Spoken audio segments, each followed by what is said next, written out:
जय हिंद। आज है 26 अक्टूबर 2025 और आज की प्रमुख सैनिक समाचार इस छोटे से वीडियो के माध्यम से जानते हैं। चैनल में नए हैं, सब्सक्राइब करना चाहते हैं तो कर सकते हैं। पहली खबर 8वें वेतन आयोग को लेकर के है कि 8वें वेतन आयोग को लेकर के पूर्व वित्त सचिव सुभाष गर्ग ने किया बड़ा खुलासा। पीएम मोदी ले सकते हैं बड़ा फैसला। अभी जो इस मिस्टर सुभाष गर्ग हैं, जो कि पूर्व वित्त सचिव रहे हैं, इन्होंने मोदी सरकार के साथ भी काम किया है और उनके द्वारा ये खुलासा किया है। सुभाष गर्ग मोदी सरकार में बड़े पद पर रहे हैं, वित्त सचिव रहे हैं। वित्त मंत्रालय ही वेतन आयोग से जुड़े मामलों को देखता है। सुभाष गर्ग अब सरकार में तो नहीं है, लेकिन द ट्रिब्यून में उन्होंने वेतन आयोग को लेकर के एक बड़ा लंबा आर्टिकल लिखा है। सुभाष गर्ग ने 8वें वेतन आयोग को लेकर के बड़ा खुलासा किया है कि केंद्र सरकार के कर्मचारियों की सैलरी और पेंशन तो बढ़ सकती है, लेकिन जरूरी नहीं है कि वे वेतन आयोग के जरिए हो। गर्ग ने भविष्यवाणी की कि हो सकता है कि सरकार वेतन आयोग न बनाए ही यहाँ काम कर ले। प्रधानमंत्री नरेंद्र मोदी खुद कर्मचारियों के 10 से 15% जो है सैलरी इंक्रीमेंट का ऐलान कर दें। तो सुभाष गर्ग लंबे समय से यहाँ बात कह रहे हैं, हो सकता है कि वेतन आयोग बने नहीं, सरकार कोई ऐसे पैकेज देकर के कर्मचारियों की सैलरी बढ़ाने का इंतजाम करें। न्यूज़ तक के मंच में जो एक कार्यक्रम हुआ था उसमें सुभाष गर्ग ने बताया कि चीज़ें वेतन आयोग की ओर नहीं बढ़ रही है, यानी कि जो सरकार का ढुलमुल रवैया रहा है, टीओआर का अभी तक कोई अता पता नहीं है, सदस्यों की घोषणा नहीं की गई है।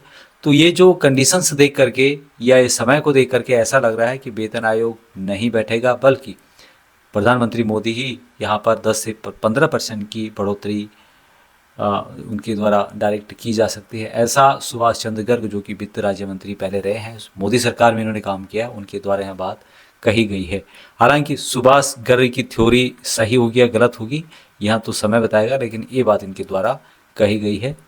अगली खबर, जितने भी सेंट्रल गवर्नमेंट के एम्प्लॉयज हैं जो कि एनपीएस, यूपीएस और ओपीएस के तहत अपनी पेंशन ले रहे हैं, उनसे रिलेटेड एक बहुत ही महत्वपूर्ण खबर है। एनपीएस में 24,66,314 कर्मचारी हैं, जिनमें से सिर्फ 97,094 लगभग 3.94% ने अभी तक यूपीएस लिया है, यानी कि यूनिफाइड पेंशन स्कीम लिया है। सबसे पहले ओल्ड पेंशन स्कीम था जिसको कि सभी सपोर्ट करते हैं, उसके बाद निकला एनपीएस और उसके बाद अभी है यूपीएस।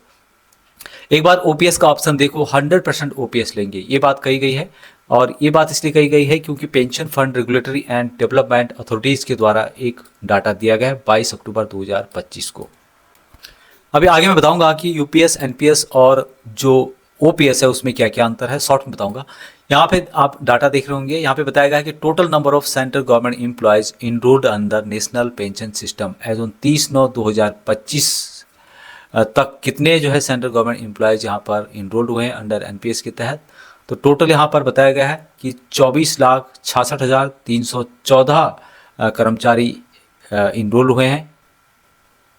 तो दूसरा है कि total number of NPS subscribers migrated to unified pension scheme, यानी कि एनपीएस जो स्कीम है पेंशन का, उससे माइग्रेटेड होके यूनिफाइड पेंशन स्कीम में कितने आए हैं 30/9/2025 तक। तो इसके बारे में यहाँ पे डाटा बताया गया है, आप यहाँ पे देख पा रहे होंगे। Please provide departmental wise NPS subscriber migrated to UPS as on 30/9/2025 तक कितने यहाँ पर एनपीएस से यूपीएस में शिफ्ट हुए हैं, क्योंकि गवर्नमेंट ने उनको टाइमलाइन दिया है एनपीएस से यूपीएस में शिफ्ट होने के लिए, यूनिफाइड पेंशन स्कीम में शिफ्ट होने के लिए। काउंटिंग फॉर्मेशन के आधार पर बताएगा कि सिविल की मात्र 38,569, पोस्ट के 18,303, टेलीकॉम के 349, रेलवेज के 23,529 और डिफेंस के 11,144, यानी कि टोटल 97,094 लोग ही एनपीएस से यूपीएस में शिफ्ट हुए हैं, क्योंकि गवर्नमेंट के ने यहाँ पर बीच में ऑर्डर जारी किया था, सख्त ऑर्डर जारी किया था। और टोटल कितने कर्मचारी हैं? 24,66,314 कर्मचारी। अभी यहाँ पर एक सवाल और उठता है कि जो भी पेंशनर्स हैं, जो सेंट्रल गवर्नमेंट के पेंशनर्स हैं, वहाँ क्यों शिफ्ट नहीं हो रहे हैं यूपीएस में एनपीएस से? उसका भी कारण है, उसका बहुत बड़ा कारण यहाँ पे आप देख पाएंगे। मुख्य अंतर क्या है? यो ओपीएस पेंशन स्कीम क्या है, जो कि ओल्ड पेंशन स्कीम है, यहाँ सुरक्षित और गारंटेड थी। दूसरा है कि इसमें कर्मचारी के वेतन में कोई कटौती नहीं होती थी। तीसरा है कि पेंशन की राशि रिटायरमेंट के समय के वेतन पर निर्भर करती थी, यानी कि यहाँ पर 50% पेंशन मिलता था। किसी को यदि 60,000 तनख्वाह मिलती है तो 30,000 की पेंशन फिक्स बन जाती थी। अभी उसके बाद गवर्नमेंट लाई 2024 में एनपीएस, राष्ट्रीय पेंशन प्रणाली, यह 2024 में लागू हुआ। यह बाजार से जुड़ी है, इसलिए इसमें रिटर्न अधिक हो सकता है, लेकिन यह गारंटेड नहीं है, क्योंकि यहाँ शेयर या फिर जो बॉन्ड्स होते हैं उसमें निवेश करता है, तो यहाँ बाजार जोखिमों के अधीन है। तीसरा है कर्मचारी और सरकार दोनों का इसमें योगदान होता है। रिटायरमेंट के समय कुल जमा का 7% एक मुफ्त और 40% एन्युटी पेंशन के रूप में मिलता है, यानी कि पेंशन के लिए निवेश के रूप में मिलता है, और 60% एक बार मिलता है, जबकि 40 एन्युटी के आधार पर मिलता है। अभी गवर्नमेंट ने यूपीएस लागू किया है, उसकी क्या क्या खासियतें हैं? एकीकृत पेंशन योजना, यह एनपीएस और ओपीएस की विशेषताओं को मिलाकर के एक नई योजना बनाई गई, जो कि 2025 से प्रभावी होने की योजना है। यह एनपीएस के तहत आने वाले कर्मचारियों को ओपीएस की तरह निश्चित पेंशन की गारंटी देती है, यानी एक हाइब्रिड मॉडल है, दोनों को मिला करके बनाया गया है। न इसमें पूरे जो अच्छाइयाँ हैं ओपीएस की डाली गई है और न एनपीएस की। इसमें कर्मचारियों के वेतन से कटौती होगी, लेकिन सरकार का योगदान एनपीएस से अधिक होगा। इसका उद्देश्य एनपीएस की असुरक्षा को कम करना और कर्मचारियों को एक निश्चित आय प्रदान करना है। संक्षिप्त में यदि हम माने तो ओपीएस सबसे सुरक्षित थी, एनपीएस बाजार पर आधारित है, यदि शेयर मार्केट गिर गया तो फिर ये कम हो जाएगा, बढ़ गया तो बढ़ जाएगा, रिस्क है। और यूपीएस इन दोनों के बीच का रास्ता है, तो जो निश्चित पेंशन की गारंटी देता है। तो ओपीएस सबसे सुरक्षित है, इसमें कोई झंझट नहीं, इसमें कोई कटिंग नहीं होती है, और सीधे 50% पेंशन आपको मिलती है, जितनी आपकी लास्ट रॉन सैलरी है। अगली खबर उत्तराखंड से लेकर के है कि सीएम पुष्कर धामी का ऐतिहासिक फैसला, अग्निवीर युवाओं को निःशुल्क ट्रेनिंग और कंप्यूटर की शिक्षा दी जाएगी। सीएम पुष्कर धामी ने खेल विभाग और युवा कल्याण विभाग को निर्देश दिया है कि प्रदेश में अग्निवीर की तैयारी कर रहे युवाओं के लिए निःशुल्क तैयारी उपलब्ध कराई जाएगी। ऐसे युवा जो प्रदेश में अग्निवीर की पात्रता रखते हैं, सेवा में जाना चाहते हैं, उनको फिजिकल, मेडिकल और रिटर्न एग्जाम की तैयारी के लिए खेल विभाग और युवा कल्याण विभाग को निर्देशित किया गया है। उन्होंने यहाँ पे आदेश जारी किया है।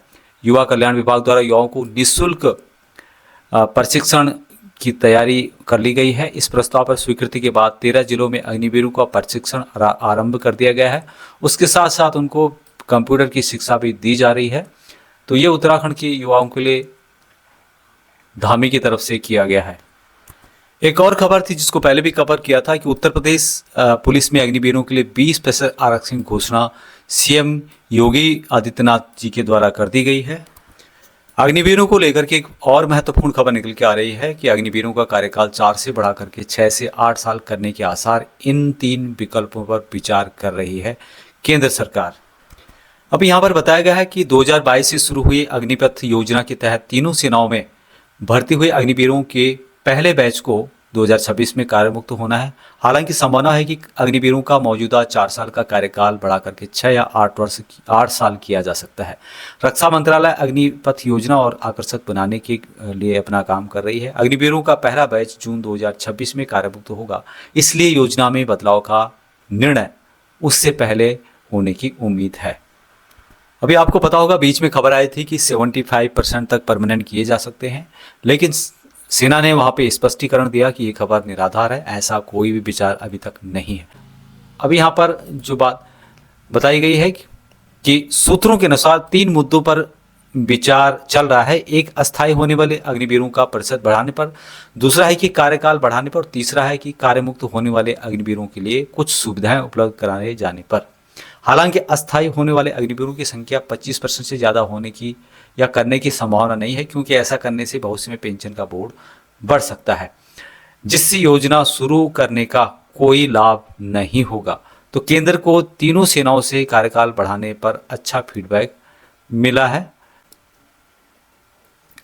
हालांकि केंद्र को तीनों सेनाओं से कार्यकाल बढ़ाने पर अच्छा फीडबैक मिला है। तो यदि यहाँ पर न्यूज़पेपर के माध्यम से बात की जाए तो अग्निवीर 6 या फिर 8 साल तक सेवा कर सकते हैं। हालांकि जब 8 साल तक करना ही है तो उनको कुछ ना कुछ पेंशन का बेनिफिट दिया जाए, कुछ ना कुछ परसेंटेज दिया जाए, ऐसा हमारा मानना है।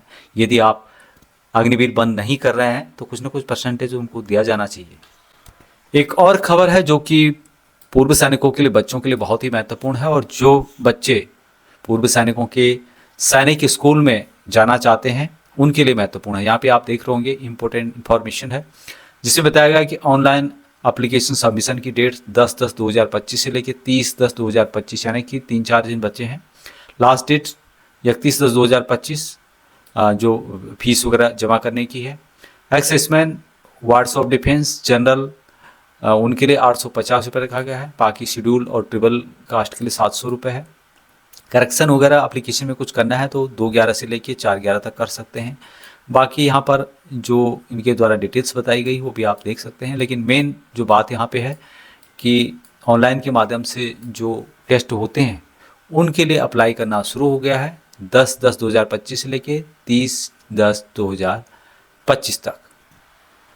अब यहाँ पर कौन कौन सी क्लास के लिए ये एग्ज़ाम होता है, क्लास 6 और क्लास 9 के लिए। बाकी इसकी ऑफिशियल वेबसाइट में आप जाएंगे तो आपको पूरी डिटेल्स देखने को मिल जाएगी। अभी लास्ट में जॉब की बात की जाए तो इंटेलिजेंस ब्यूरो के द्वारा नोटिफिकेशन जारी किया गया मिनिस्ट्री ऑफ होम अफेयर, और जिसमें कि assistant central intelligence officer grade 2 के तहत टेक एग्जामिनेशन 2025 का नोटिफिकेशन के द्वारा जारी किया गया। और यहाँ पर जो भर्ती आपको देखने को मिलेगी computer science and information technology की ओर से है। इलेक्ट्रॉनिक्स एंड कम्युनिकेशन से रिलेटेड यहाँ पर वैकेंसीज है।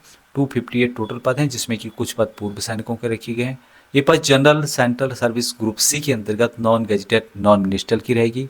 नंबर ऑफ वैकेंसीज के बारे में यहाँ पे बताया गया है। तो जो भी इससे रिलेटेड यदि डिटेल्स आपको चाहिए तो मैं इसका डिटेल्स वीडियो बना दूंगा। तो अभी तक इतना ही। जय हिंद।